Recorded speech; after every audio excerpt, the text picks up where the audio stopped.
Bom dia, gente. Hoje nós teremos a nossa aula de escola dominical falando sobre aconselhamento bíblico. E por que é tão importante? Porque é uma nova linha de trabalho, de aconselhamento, de cuidado, de pastoreio da igreja que está sendo implantada pelo conselho dessa igreja, por decisão do reverendo Arival. E nós estamos com uma comissão dirigida pelo Dr. Eduardo Teruia. Eu estou encarregada da parte mais pedagógica, junto com Paola. E nós pretendemos treinar a igreja como corpo de Cristo para estarmos nos aconselhando mutuamente. Eu creio que é Cristo que quer fazer isso nas nossas vidas. Ele quer que nós cresçamos, que nós amadureçamos no conhecimento da pessoa de Cristo. E que nós saibamos como aplicar a palavra de Deus para os nossos problemas do dia a dia. E que nós cresçamos na confiança nele, no Senhor. E hoje nós vamos falar principalmente sobre depressão. Eu não sei se alguém já passou por isso, alguém tem algum companheiro, um de trabalho, de escola, vizinho, mas eu creio que sim, porque ele é chamado de o resfriado do século. Quantas pessoas, em qualquer posição, sofrem de depressão? Será que a Bíblia tem alguma coisa a dizer? Será que crentes sofrem de depressão? Será? Se formos a algumas igrejas, eles vão falar, não, isso não acontece conosco.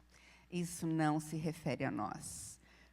Mas eu creio que a Bíblia fala, e nós vamos trabalhar em cima disso. Eu estava lendo um livro, e eu quero indicar para vocês. Entrei, por acaso de Deus, essa semana na editora Cultura Cristã.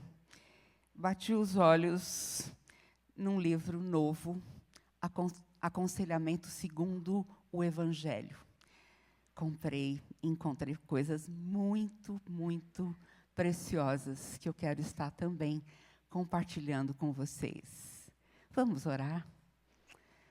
Senhor, como nós queremos aprender sobre quem é o Senhor, de uma maneira prática nas nossas vidas. Como o Senhor pode nos ensinar a viver de acordo com a Tua vontade, de modo que estejamos espelhando o caráter de Cristo a um mundo caído, perdido, sem sentido, sem razão para viver. Queremos que o Senhor seja a nossa razão e que o Senhor transforme as nossas vidas para a honra do Teu nome. Em nome de Jesus. Amém. Amém. Aconselhamento bíblico. O que é isso? Nós temos diferentes abordagens nos problemas.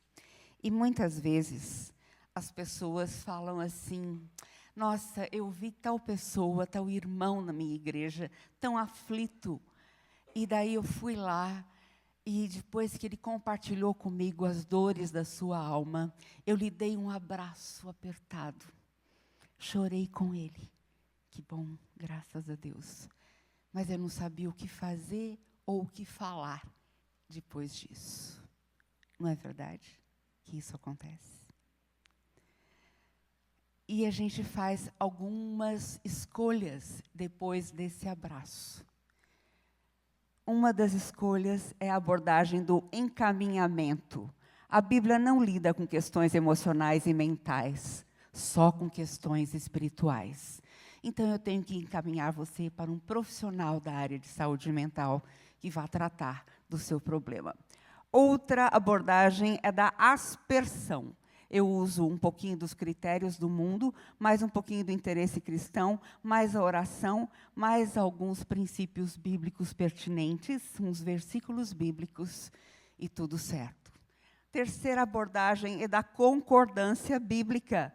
eu usarei minha concordância bíblica para encontrar uma resposta de Deus para lidar com os seus conflitos. E a pessoa vai lá e fala assim, bom, quando eu estiver ansioso, eu procuro Filipenses 4. Quando eu estiver triste, eu procuro... Triste, gente. Isso não é aconselhamento bíblico. Aconselhamento bíblico é muito mais. É realmente conhecer a Cristo e o seu poder, o poder da ressurreição. E estar vivendo isso de maneira a comunicar ao irmão que eu vou andar junto com ele, na palavra, até que ele esteja bem de novo. Eu vou estar caminhando com ele. Eu não vou estar encaminhando para outras pessoas, mas eu sou responsável pelo cuidado do meu irmão. E eu vou estar trabalhando nisso por amor a Cristo e por amor ao irmão também. A nossa versão é ver e usar a Bíblia, entendendo a história da Bíblia como Deus a conta, o Evangelho. E é muito interessante a visão desse autor, que abriu os meus olhos. Ele fala de Gênesis 1 e 2, que Deus nos conta a história de seu relacionamento iniciado com o homem. Ele criou o mundo, ele criou o homem e a mulher, e tudo estava bem, tudo em paz, no mundo ideal. Mas houve a queda. Gênesis 3, o relacionamento com Deus foi rejeitado pelo homem, e ele caiu e trouxe consequências para toda a humanidade. Mas o restante da história da Bíblia é uma história de Deus nos cortejando, persuadindo-nos a voltar para os seus santos e amorosos braços, enquanto ele luta contra o maligno que quer nos seduzir, afastando-nos do primeiro amor. Não é uma história linda? Se nós olharmos a palavra de Deus assim, caímos, nos afastamos do ideal de Deus, estamos separados. Mas a Bíblia é a história de amor, que está vindo ao nosso encontro através da pessoa de Jesus Cristo, Deus encarnado, Deus feito homem, para nos levar de volta a Deus. E quando eu leio a Bíblia como essa história de amor, as coisas se tornam diferentes. Eu não estou decorando versículos para prestar contas a alguém. Eu estou lendo uma carta de amor de Deus para o meu coração. E eu estou crescendo, porque quanto mais eu conheço o meu amado, mais desejo eu tenho de andar com ele cada dia. Mais liberdade eu tenho de perguntar, Senhor, eu estou triste, eu estou abatido, por que está acontecendo isso comigo? Porque o meu coração está tão aflito assim. E ele me responde, porque a Bíblia fala que ele inclina para mim os seus ouvidos. E por isso eu vou invocá-lo enquanto eu viver. Gente, eu nasci na igreja. Sou filha, neta, bisneta de presbiterianos ainda, não só de crentes, mas de crentes presbiterianos. Meu avô, Amantino Vassão, meu tio-avô, era o pastor da Catedral Presbiteriana do Rio de Janeiro. Mas eu comecei a viver a vida cristã quando, aos 13 anos, num acampamento da Palavra da Vida, eu fui confrontada por um amor tão grande, demonstrado pelas pessoas que estavam cuidando da nossa turma de crianças e adolescentes ali, que o Evangelho fez outro sentido. E naquele momento eu dediquei a minha vida ao Senhor para servi-lo. E o que eu tenho visto, servindo a Deus há 36 anos como capelã hospitalar, nos momentos mais difíceis, nos momentos mais dolorosos, nos problemas psiquiátricos, nos transtornos psiquiátricos. Eu trabalhei 22 anos dentro da psiquiatria do Hospital das Clínicas de São Paulo, com os casos mais complexos. É que Deus tem resposta para qualquer tipo de problema. Eu me lembro, nós fazíamos cultos com os profissionais da saúde dentro do hospital, mas também no setor de psiquiatria. E, às vezes, com aquela enormidade do hospital para a gente dar conta, eu deixava de ir à psiquiatria por uma semana. E os pacientes cantavam a enfermagem para levá-los à nossa sala da capelania. E os pacientes falavam assim: vocês não podem deixar de ir, porque a palavra que vocês trazem restaura a nossa alma. Nós estamos cansados de tomar remédio. Há 20 anos, há 30 anos, os médicos vão trocando a nossa medicação, mas sempre volta, perde o efeito. Mas a palavra que vocês levam restaura a nossa alma. Que delícia poder ouvir isso. Deus tem um propósito em meio à enfermidade, além da enfermidade, e Ele nos conforta em toda a nossa tribulação, para que possamos confortar pessoas que passam por qualquer tipo de tribulação, porque é na tribulação que nós aprendemos mais de perto quem é o nosso Deus e o que Ele é capaz de fazer. Lembre-se que Deus tem em Cristo o poder da ressurreição dos mortos. Se Ele tem esse poder, quanto mais com as nossas questões do dia a dia, não é verdade? Vamos continuar. A suficiência da palavra para as questões da vida. Eu quero estar aprendendo a amar a Deus e ao próximo, discipulado, visando a santificação progressiva. O aconselhamento bíblico não acontece só quando existem problemas, mas devemos estar nos aconselhando uns aos outros, nos exortando uns aos outros, crescendo juntos. Aconselhamento bíblico é um discipulado, que também acontece quando existem problemas, mas são irmãos trabalhando de perto a vida de irmãos, a partir da palavra de Deus, não da nossa sabedoria, do nosso entendimento. E quando nós podemos estar aconselhando a igreja, nós estamos refletindo o caráter de Cristo, a luz de Cristo, ao mundo ao redor. Eu tenho falado esses últimos 2 meses, eu tenho ficado com muitas tarefas, com muitas coisas ao mesmo tempo, mas falando principalmente em congressos médicos. E é interessante, porque eles têm me pedido para falar o que o Evangelho, o que a fé é capaz de fazer em qualquer situação. Eu lido principalmente com cuidados paliativos, pacientes fora de recursos terapêuticos de cura, com doenças fatais. E o Evangelho transforma até mesmo o sofrimento em uma situação totalmente nova. E vidas que estão ali partindo têm deixado um exemplo, sacudido a vida dos profissionais da saúde.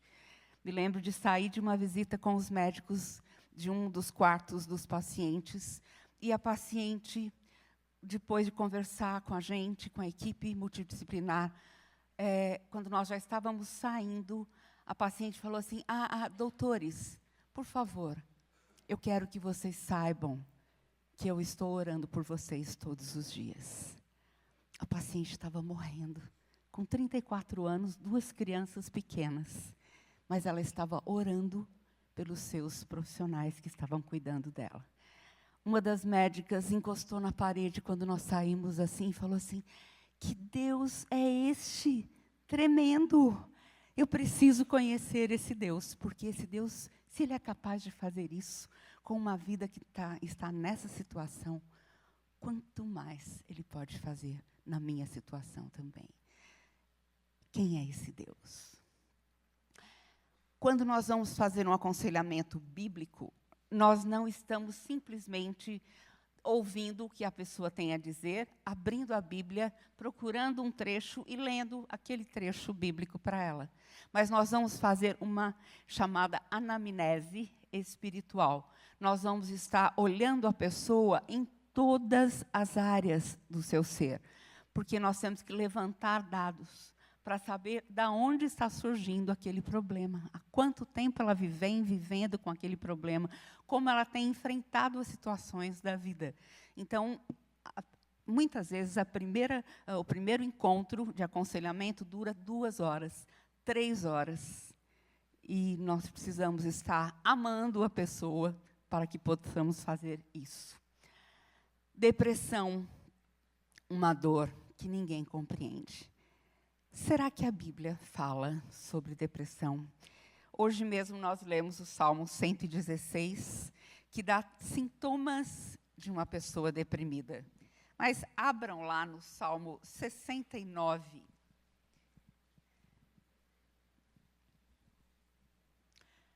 Salmo 69 diz assim: Salva-me, ó Deus, porque as águas me sobem até a alma. Estou atolado num profundo lamaçal que não dá pé. Entrei em águas profundas e estou sendo arrastado pela correnteza. Estou cansado de clamar e a minha garganta secou. Os meus olhos esmorecem de tanto esperar por meu Deus. E são esses os sintomas, alguns dos sintomas da depressão. A pessoa parece que quanto mais se mexe, mais afunda. Ela está se sentindo num profundo lamaçal que não dá pé e não consegue sair dali sozinha. Salmo 116, no versículo 3, começa assim: Laços de morte me cercaram e angústias do inferno se apoderaram de mim. Fiquei aflito e triste. Então, invoquei o nome do Senhor. Ó Senhor, livra a minha alma. Compassivo e justo é o Senhor, o nosso Deus é misericordioso. O Senhor vela pelo simples. Quando eu estava prostrado, Ele me salvou. Ó minha alma, volte ao seu sossego, pois o Senhor tem sido bom para você. Pois livraste da morte a minha alma, das lágrimas os meus olhos, da queda os meus pés. Que palavra preciosa. É interessante porque muitas vezes nós damos tanto crédito ao mundo e a uma perspectiva secular de aconselhamento. Hoje nós temos aconselhado psicólogos e psiquiatras que nos são enviados pelos diretores de hospitais, porque estão com a vida totalmente destruída. E a palavra faz a diferença. Não sou eu que faço, mas a gente trabalha com tarefas bíblicas. E a palavra vai mexendo nos corações e vai transformando as vidas, vai confrontando a pessoa e vai mostrando ao mesmo tempo o poder e o amor do nosso Deus.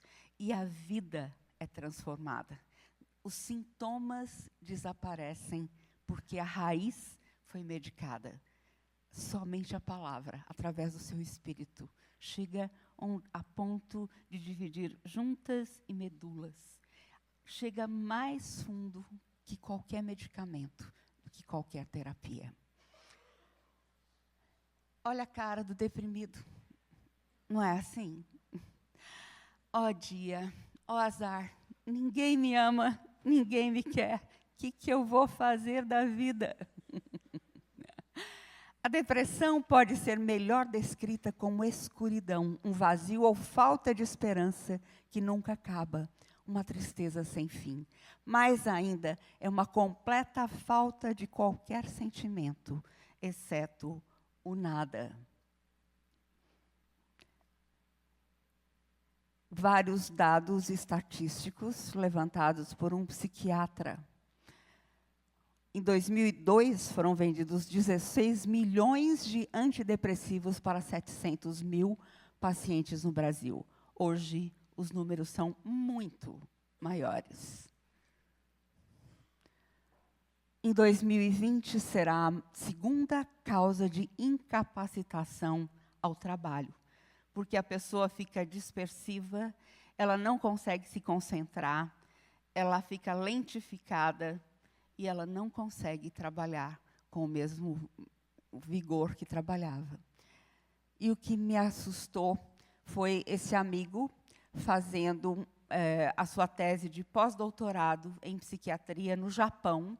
ele vai para onde se cometem mais suicídios, no terminal ferroviário, e descobre que ali as pessoas param para conversar. E ele fala a elas do amor de Deus em Cristo, e muitas vidas são salvas. Mas também ele descobre que no Japão, e temos visto aqui no Brasil também, quantas crianças e adolescentes. Essa semana eu recebi o pedido de uma mãe aflita. O meu filho de 11 anos deixou para mim um bilhete suicida, falando que ele ia tirar a vida dele. Ele não aguentava mais viver. 11 anos. E nós temos visto isso entre muitos adolescentes, nas escolas também. Olha a outra cara do deprimido aí. Não é cara de deprimido, gente?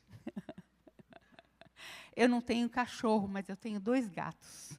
E de vez em quando eles ficam com essa cara de deprimido também. A visão do mundo através das lentes embaçadas e distorcidas da depressão.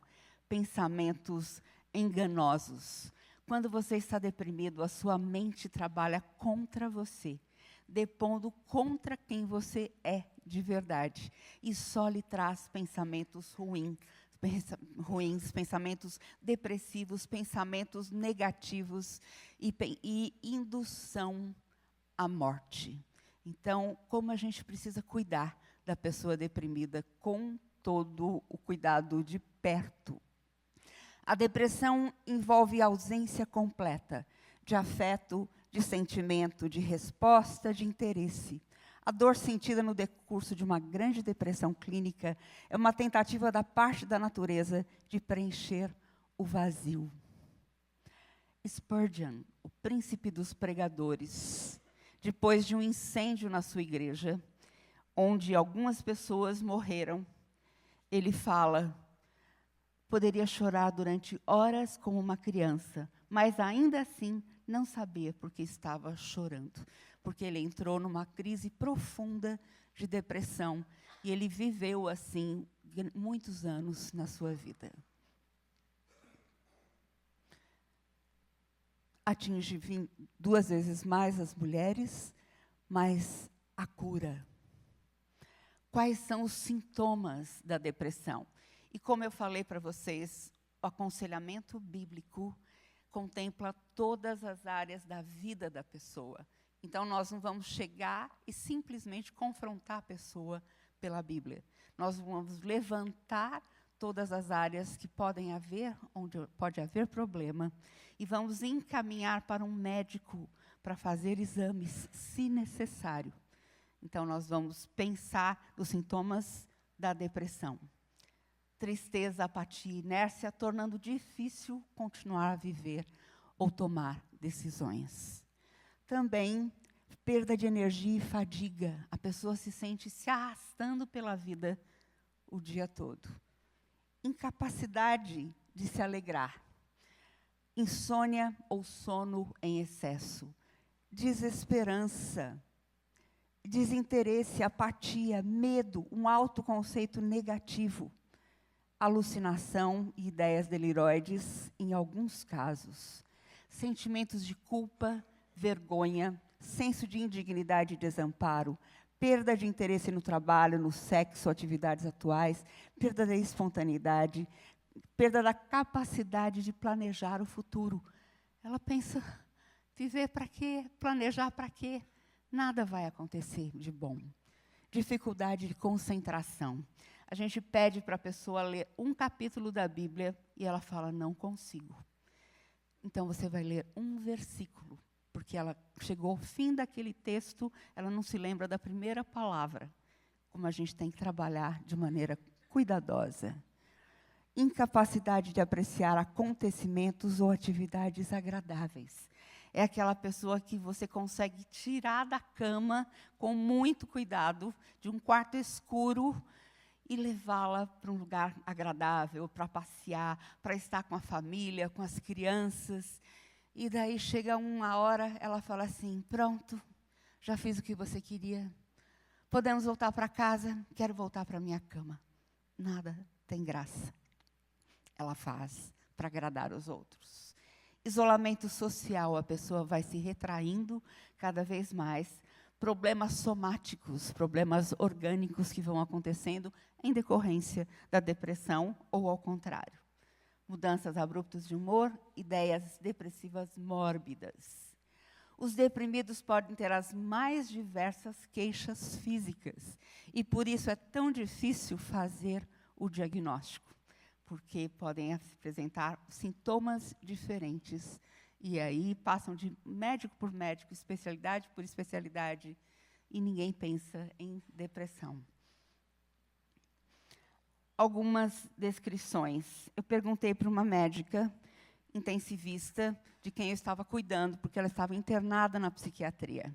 E eu perguntei, você pensa em morte? Falou, pensar em morte para quê? Eu já estou morta. Eu me sinto assim. Outras pessoas perguntam, a gente pergunta, você não vê nenhuma luz de esperança? E ela fala assim, você não vê nesse fim do túnel uma luz de esperança? E ela fala assim, eu vejo. A do trem que vai passar por cima de mim. É a única coisa que eu vejo. Esses pensamentos mórbidos, negativos. E eu achei muito interessante essa descrição desse livro, O Demônio do Meio-Dia, uma anatomia da depressão. Lembro-me de estar deitado na cama, imobilizado, chorando por estar assustado demais para tomar um banho. E, ao mesmo tempo, sabendo que chuveiros não são tão assustadores. Eu continuava dando os passos, um por um, na minha mente. Você gira e põe o pé no chão. Fica em pé. Anda até o banheiro. Abre a porta do banheiro, vai até a borda da banheira, abre a água. Entra debaixo dela, passa sabonete, enxágua-se, sai da banheira, enxuga-se, volta para a cama. Eu sabia que aqueles 12 passos eram realmente fáceis de dar. Sabia que poderia lidar com 2 ou 3 passos. Então, me sentiria tão incapacitado e assustado que rolaria na cama e ficaria deitado. A dificuldade para tomar um banho, né? A pessoa está muito abatida. A Bíblia fala, vejam que salmo tremendo, Salmo 88. A minha alma está farta de males, e a minha vida já se à beira da sepultura. Sou contado com os que baixam a cova.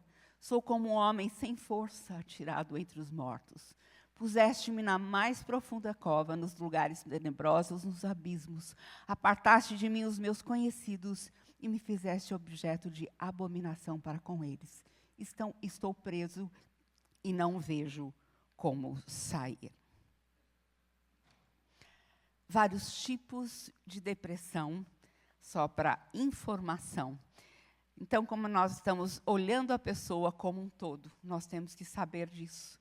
Porque pode haver um tipo de depressão genética, endógena. E a gente pergunta assim, alguém na sua família já teve depressão? E a pessoa pensa e fala assim, olha, a minha bisavó costumava ficar de vez em quando trancada por dias num quarto escuro, falando que ela tinha uma gastura no peito, que ela não sabia explicar.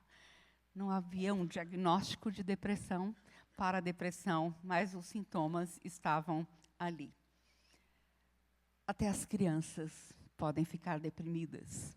Eu trabalho também no Hospital Emílio Ribas, e ali nós lidamos na capelania com as crianças com AIDS. E nós vemos as crianças pequenas ainda, deprimidas pelas perdas que eles já passaram. Causas da depressão. Acontecimentos externos, Satanás, e crenças internas, como nós interpretamos os acontecimentos da nossa vida. Problemas acontecem com todos. Enfermidade acontece para todos. Mas como eu interpreto essa situação? Em quem eu busco ajuda faz toda a diferença. As causas da depressão. E aqui eu quero só pontuar para vocês algumas causas físicas. E eu não vou ler, porque são muitas. Mas vejam que até mesmo efeitos colaterais de algumas medicações podem causar uma depressão orgânica. E a gente tem que olhar para a pessoa que está sofrendo de depressão com muito mais misericórdia do que nós temos olhado. E procurar causas que estão gerando aquele problema. O que pode acontecer com causas físicas. Vejam, também pacientes com AIDS sofrem muito de depressão, com câncer, e aqueles que estão envolvidos com álcool e drogas.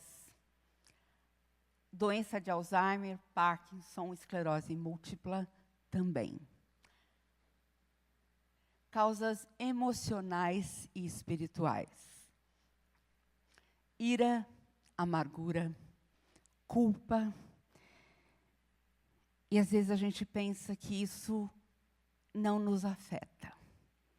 Mas como afeta? Outro dia, uma das médicas me chamou para cuidar de uma senhora que estava morrendo, mas que não conseguia, estava tão inquieta, e que ela não conseguia absorver nada do que lhe era dito ou ficar em paz. Tinha uma agitação enorme. E eu cheguei perto dela e comecei a conversar. Ela estava com 75 anos. E ela contou que ela havia abortado aos 15 anos de idade. E ninguém sabia disso. Mas ela não podia se perdoar. E ela não havia pedido perdão a Deus. Desde os 15 anos até os 75 anos, ela curtiu uma depressão contínua que ninguém, nenhuma medicação podia tratar. Vazio interior, ressentimento ou ira, decepção ou desapontamento, dificuldade em perdoar a si mesmo, falsas expectativas e muitas outras. Causas ambientais. E nós vamos ver aqui perdas, e vários tipos de perdas, que nós vamos apontar logo a seguir. Luta para alcançar um posto, experiências de rejeição e abandono na infância, sentimento de incapacidade. E dentre as perdas, por ordem de prioridades, está em primeiro lugar a morte de um filho. Algumas pessoas passam por isso e são sustentadas por Deus e reagem da maneira correta. Outras pessoas falam, como Jacó: eu vou sofrer a morte do meu filho, não quero ser consolado até o fim. Doença séria pessoal, noivado manchado. Quais são os desencadeadores da depressão? E são muitos, desde conflitos familiares. Como a gente atende casais onde um deles está em profunda depressão. Mesmo pastores. E associando as duas coisas, depressão e culpa.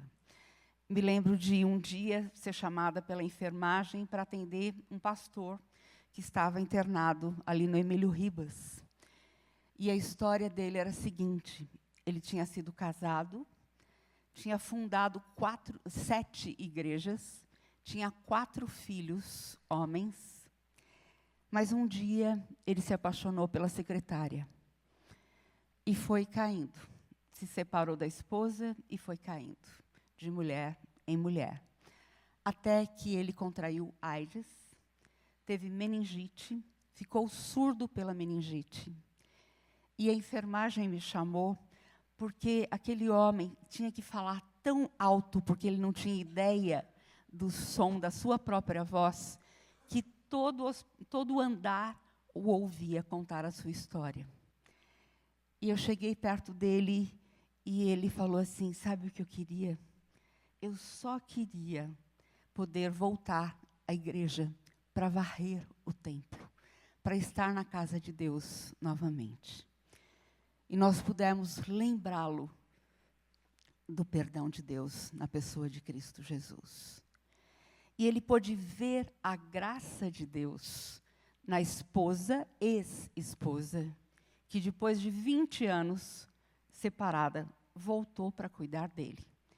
E os 4 filhos, homens agora, líderes da mocidade da igreja, estavam ao seu lado, cuidando dele. Isso é graça de Deus. As coisas não acontecem sem um propósito. Então, quando algo novo surge, reagimos com uma interpretação imediata do seu significado. Filtramos o acontecimento por meio da nossa visão de Deus, dos outros e de nós mesmos.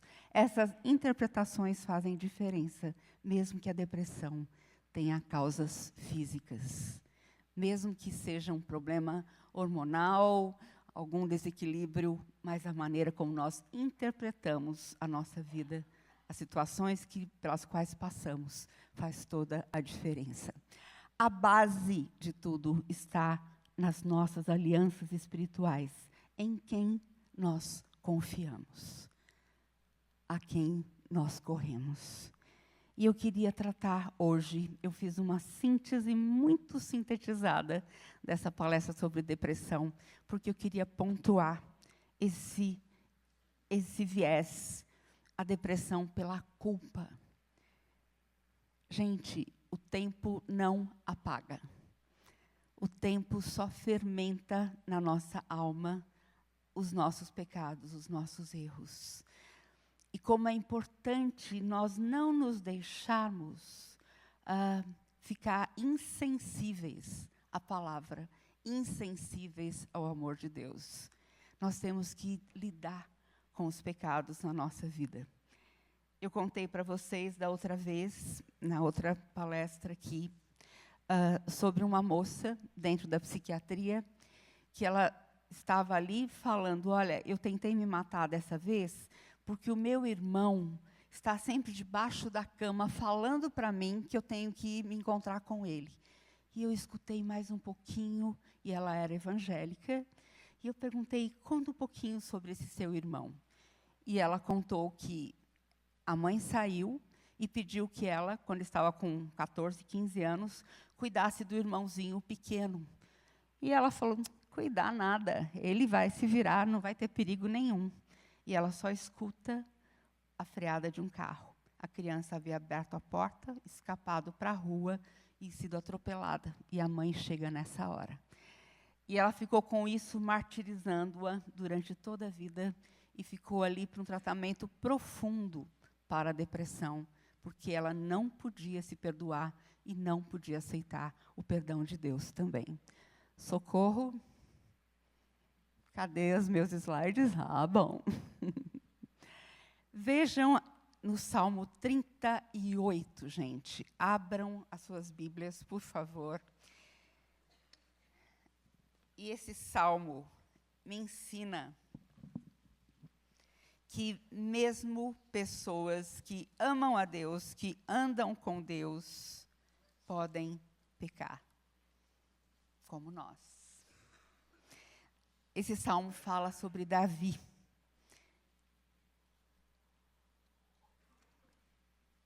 E Davi era o homem segundo o coração de Deus. Que título mais maravilhoso para alguém. E ele começa assim, não me repreenda, Senhor, na tua ira, nem me castigues no teu furor. Cravam-se em mim as tuas setas, e a tua mão recai sobre mim. Não há parte sã na minha carne, por causa da tua indignação. Não há saúde nos meus ossos, por causa do meu pecado.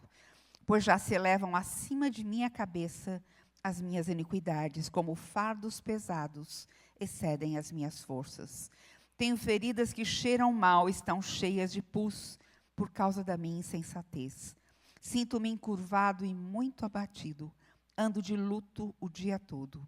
Os meus lombos ardem, e não há parte sã na minha carne. Estou aflito e muito quebrantado, dou gemidos por causa do desassossego do meu coração. Versículo 10, o meu coração bate acelerado, faltam-me as forças, e a luz dos meus olhos até essa me deixou. Os meus amigos e companheiros afastam-se da minha desgraça, e os meus parentes ficam de longe. Versículo 17, pois estou prestes a tropeçar. A minha dor está sempre diante de mim. Eu estava fazendo um curso, um treinamento, e em cuidados paliativos, com pelo Ministério da Saúde com um doutor em psicologia. E ele falou sobre como lidar espiritualmente dos pacientes, mas um contexto totalmente mundano, secular. E eu perguntei para ele, escuta, quando o seu paciente lhe fala que ele está com culpa, principalmente porque nós estamos lidando com pacientes com AIDS dentro desse hospital, e eles têm uma história difícil de vida, como é que você o aconselha?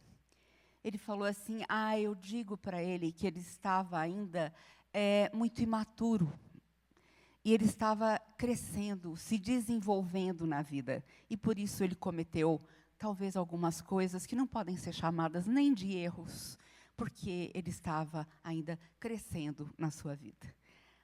Se a gente pensar em algumas definições que são trazidas por algumas correntes da psicologia, uma delas diz que nós nascemos como um papel em branco e que a vida vai nos escrevendo, vai escrevendo as suas experiências em nós, mas que nós somos puros, nós nascemos puros.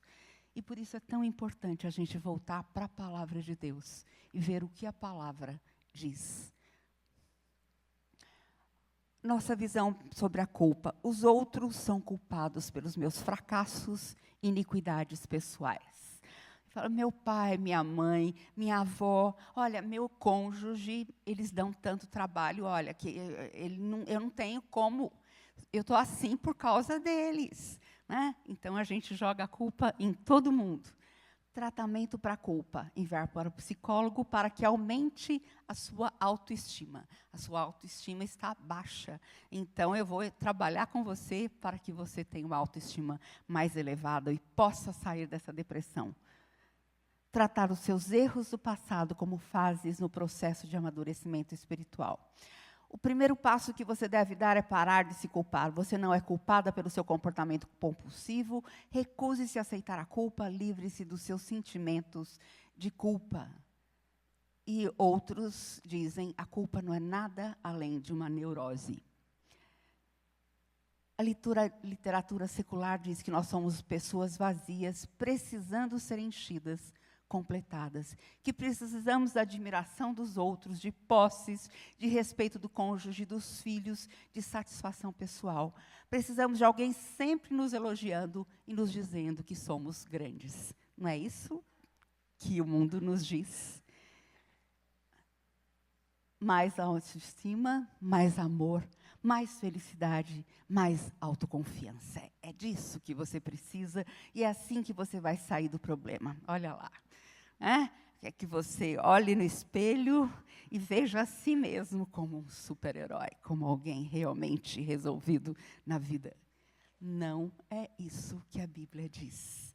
E, gente, se nós não estivermos com a Bíblia nas mãos, nós vamos entrar nessas sugestões totalmente seculares, que não nos levam a nada. Se nós não temos culpa, não temos pecado. Se nós não temos pecado, então por que nós precisamos de um Salvador?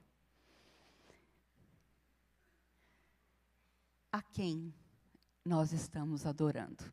Se eu estou procurando sempre melhorar a minha autoestima, me autopromover, receber a aceitação de todos, o centro de tudo é a minha própria pessoa. É o meu eu. Eu estou me adorando. Calvino fala que o nosso coração é uma fábrica de ídolos. E o primeiro ídolo pode ser eu mesmo. Eu estou me colocando em primeiro lugar. Olha, o que mais importa é como você se vê. Um gatinho se vendo como um leão. Né? Será que isso resolve? A culpa está sempre nos apontando para alguma coisa. E sem Cristo, nós estamos perdidos. E vamos nos afundar cada vez mais. Afaste a realidade do pecado e você eliminará a possibilidade de arrependimento. Anule a doutrina da corrupção humana e você invalidará o plano de salvação. Apague a noção de culpa pessoal e você eliminará a necessidade de um Salvador. Destrua a consciência humana e você levantará uma geração imoral e irredimível. Eu achei muito lindo a descrição de perdão que tem neste livro. E eu quero ler para vocês, porque ele mostra Deus como um juiz que leva a sério os nossos pecados. Gente, todos nós temos pecados, só temos que saber o que fazer com eles. E uma figura que é apresentada aqui é de um juiz, e diante do qual está um condenado, e pecado é errar o alvo, é estar contra os princípios, e são delitos. Então, a gente tem um monte de delitos, está diante do juiz, e o juiz lavra a sentença. Culpado, vai para a prisão. Mas nessa hora, entra no tribunal o filho do juiz, Cristo. E ele se coloca na nossa frente e fala assim: eu assumo toda a pena dele. Eu quero pagar pelos pecados dele. E eu quero que o Senhor o considere completamente perdoado, completamente livre. E a continuidade disso é muito linda, porque ele diz assim: mas essa não é a figura completa da nossa salvação. Na figura bíblica, Cristo me toma pela mão na sala do tribunal e me leva para a casa do Pai e anda comigo até a presença de Deus. Quando entramos na casa do Pai, ele não usa uma toga de juiz. Ele está com roupas domésticas. Quando ele me vê, é exatamente como Lucas 15 e o filho pródigo. Meu pai corre para mim, coloca os seus braços ao meu redor e beija-me. Ele coloca o anel da família no meu dedo e apressa-me para dentro de casa. Por intermédio de Cristo, Deus não é apenas o juiz que me perdoa. Ele é o seu Pai, que lhe dá as boas-vindas. Ele sempre o amou, e é por isso que ele enviou o seu Filho para morrer por você. E agora, com a barreira do pecado demolida, nada permanece entre você e seu Pai celestial amoroso. Você pode se encontrar com Deus, face a face.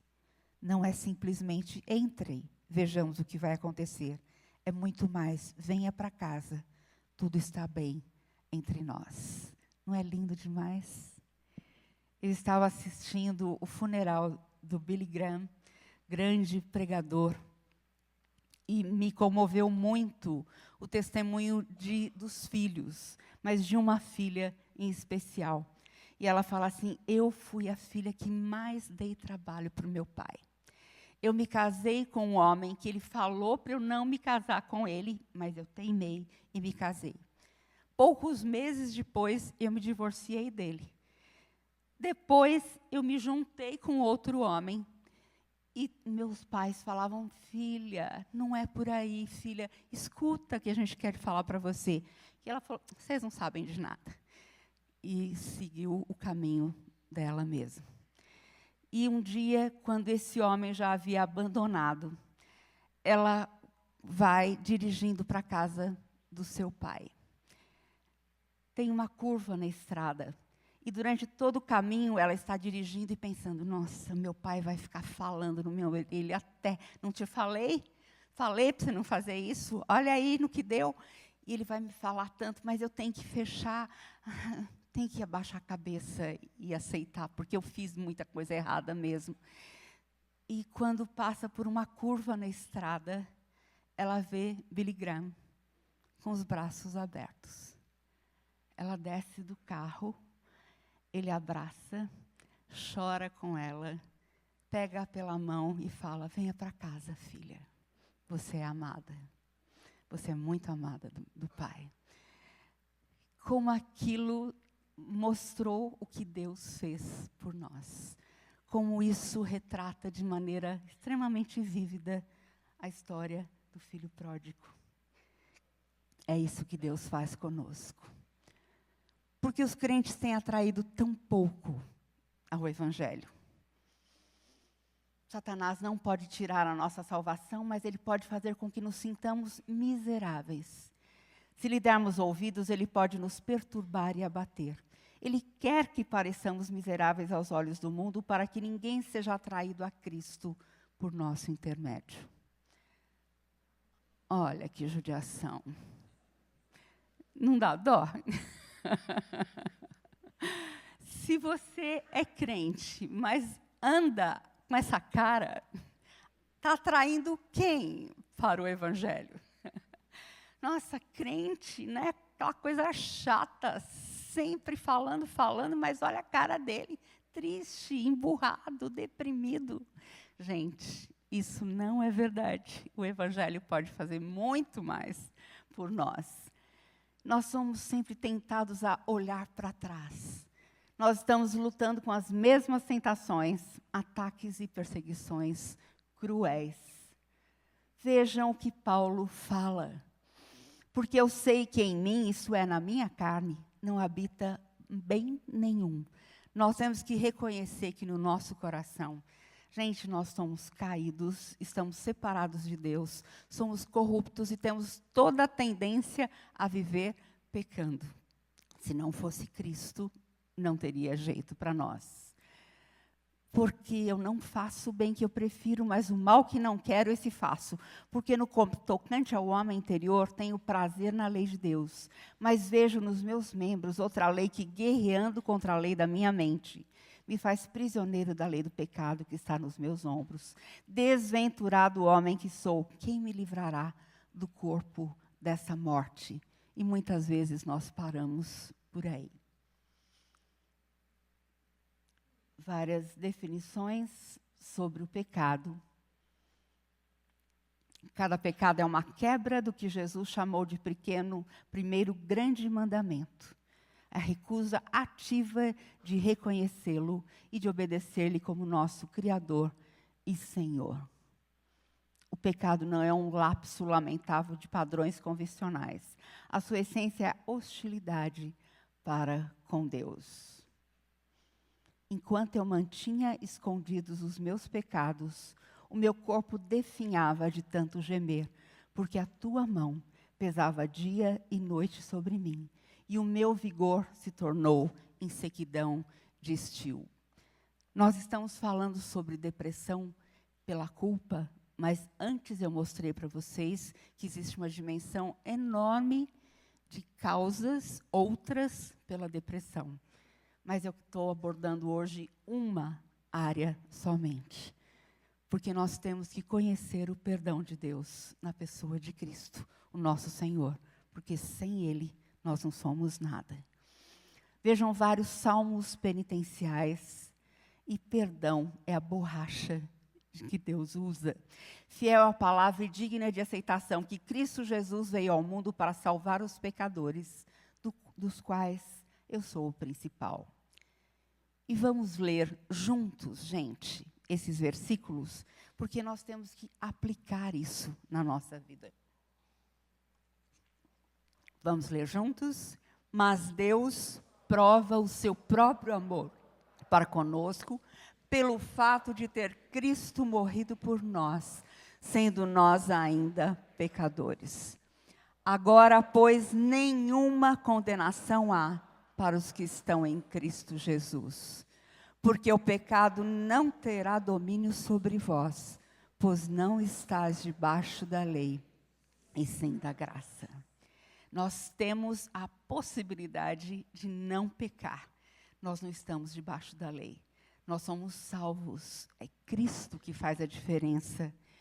E eu gosto de ler este versículo. Nenhuma condenação há para os que estão em Cristo Jesus. Se você conhece a Cristo como Salvador, se você já o aceitou como o seu Salvador, você está perdoado. Satanás gosta de trazer à nossa mente uma porção de coisas e acusações, e quando a gente começa a se envolver mais ainda no ministério, a falar de Cristo para outras pessoas, ele começa a tentar nos derrubar. E falar, quem é você que cometeu isso, cometeu aquilo? Nenhuma condenação porque Cristo pagou por todos os meus pecados. Que liberdade, gente! Que delícia isso traz à nossa alma. Nenhuma, nem uma condenação. Nada. Limpos e limpos para sempre. Ou não sabeis que os injustos não herdarão o reino de Deus? Tais fostes alguns de vós. Mas vós os lavastes, mas fostes santificados, mas fostes justificados em o nome do Senhor Jesus Cristo e no Espírito do nosso Deus. Gente, lá no Emílio Ribas a gente lida muito com travestis, com prostitutas, garotas de programa, e pessoas que, às vezes, por uma escorregadela na área espiritual, caem e contraem AIDS também. Que precioso é a gente poder apresentar o Evangelho para aquelas pessoas. E eu me lembro de um deles, que eu estava treinando um médico, cirurgião de transplantes de fígado, Dr. Neri, que iria para os Estados Unidos dar aula e coordenar o setor de transplantes na Universidade de Miami, no Hospital de Miami. E ele falou: Eleni, eu quero que você me treine em capelania hospitalar, porque, acima de médico, eu quero ser médico de alma. E eu quero que você me ajude nisso. E nós começamos a visitar aqueles pacientes, e naquele dia encontramos um travesti, todo cheio de silicone, mudando o seu corpo. E ele era bastante resistente, hostil, a gente não conseguia chegar perto dele. Mas num dia, véspera da Copa do Mundo, da final da Copa, na hora do jogo, onde todo mundo estava em volta da televisão, das televisões que haviam naquele setor, o Dr. Neri foi lá comigo. E ele foi dar comida na boca daquele paciente. E aí o paciente, quando ele acabou de dar a comida, ele segurou o braço do Dr. Neri e falou assim: que amor é este que eu não conheço? Que faz com que você saia do seu comodismo, saia do que todo mundo está fazendo, que é normal, e venha me encontrar. Alguém que não merece nada. E naquele dia, ele conheceu a Cristo como Salvador. Teve os seus pecados perdoados e começou uma vida nova. Que tremendo o que Deus pode fazer na vida de qualquer pessoa que crê nele. E a vós outros que estáveis mortos pelas vossas transgressões, ele vos deu vida juntamente com ele, perdoando todos os vossos delitos, tendo cancelado o escrito de dívida que era contra vós, removeu inteiramente, encravando-o na cruz, e despojando os principados e potestades, publicamente os expôs ao desprezo, triunfando deles na cruz. E eu vou parar por aqui, porque o nosso tempo já está bem no limite. Mas eu quero terminar lendo com vocês um trecho bíblico muito importante. Porque o que nós queremos estar trabalhando é a igreja como corpo de Cristo. A igreja podendo viver o Evangelho, ser transformada a cada dia ao caráter de Cristo, estar sendo luz para o um mundo perdido que não conhece outra resposta. 1 Pedro, capítulo 1,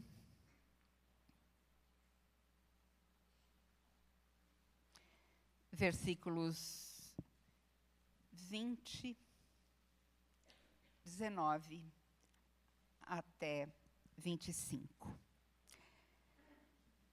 1 Pedro 1. Mas pelo precioso sangue de Cristo, como de um cordeiro sem defeito nem mácula, ele foi conhecido antes da fundação do mundo, mas foi manifestado nesses últimos tempos em favor de vocês. Por meio dele, vocês creem em Deus, o qual o ressuscitou dentre os mortos. E lhe deu glória para que a fé e a esperança de vocês estejam em Deus, tendo purificado a alma pela obediência à verdade e com vistas ao amor fraternal não fingido, amem intensamente uns aos outros de coração puro. Porque vocês foram regenerados, não de semente corruptível, mas de semente incorruptível, mediante a palavra de Deus, a qual vive e é permanente. Porque toda a humanidade é como a erva do campo, e toda a sua glória é como a flor da erva. A erva seca e a flor cai, mas a palavra do Senhor permanece para sempre. Essa palavra é o evangelho que foi anunciado a vocês. Tudo passa, mas a palavra permanece. O nosso Deus é eterno. O aconselhamento bíblico começa antes do princípio do mundo, antes da criação, com o nosso Deus trino, com o nosso Deus que demonstrou amor pelo Filho, pelo Espírito, pelo Pai. Eles viviam em amor. Este amor é nosso através de Cristo Jesus, o nosso Senhor. Vamos falar juntos. Nenhuma condenação há para aqueles que estão em Cristo Jesus, nosso Senhor. Quantas condenações podem acontecer? Nenhuma. Então, quando Satanás vier falar ao seu ouvido, se lembrar de coisas passadas, jogue isso na cara dele. Nenhuma condenação. Tudo pago na cruz. Jesus pagou no meu lugar. Vamos orar.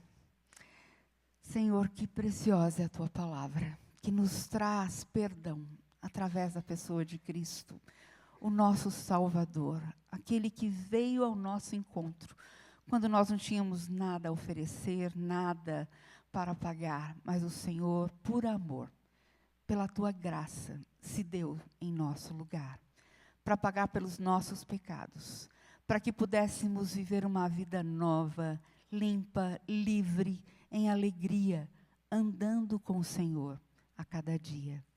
Muito obrigada, porque o Senhor é quem nos diz: eu nunca te deixarei, nunca, jamais te desampararei. Que toda a tua verdade que contém, que está na Bíblia, possa guiar a nossa vida, no nosso dia a dia, e que possamos refletir a luz de Cristo por onde quer que andarmos, para a glória do teu nome. Em nome de Jesus. Amém. Amém.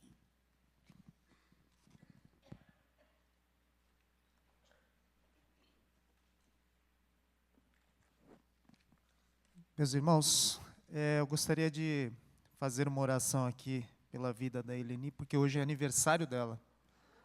Então, essa é uma mulher que serve a Deus mesmo, né? Servindo a Deus, tendo o prazer de falar para nós no dia do seu aniversário. Então, eu queria fazer uma oração por ela, e queria pedir a vocês que se colocassem de pé. Vamos agradecer pela vida da Eleni. Pai querido, nós nos alegramos, ó Deus, nessa manhã, aqui na tua casa, apesar de termos ouvido, ó Deus, sobre um problema tão difícil de ser abordado, tão difícil de ser compreendido, reconhecido, tratado, ó Deus. Mas nós queremos, Senhor, render-te graças nessa manhã, pela vida da Eleni, essa nossa irmã querida. Ó Deus, que o Senhor está concedendo mais um ano de vida, que o Senhor a abençoe ricamente, que o Senhor a sustente à frente desse ministério que o Senhor mesmo concedeu a ela. Que o Senhor abençoe o seu marido, o pastor Gavin, abençoe toda a sua família, ó Deus. Que o Senhor esteja guardando essa vida preciosa e capacitando-a cada vez mais a servir-te, ó Deus, com alegria, a servir-te com fidelidade e principalmente servir-te baseado, ó Deus, no teu evangelho, na esperança que nós temos em Cristo, ó Deus. Essa esperança maravilhosa que restaura a alma, que nos cura totalmente, ó Deus, daquilo que nos afasta de Ti, que é o pecado, ó Pai. Muito obrigado, Senhor, por essa manhã aqui na Tua casa, essas palavras preciosas que ouvimos. E nós te agradecemos tudo isso em nome de Jesus. Amém.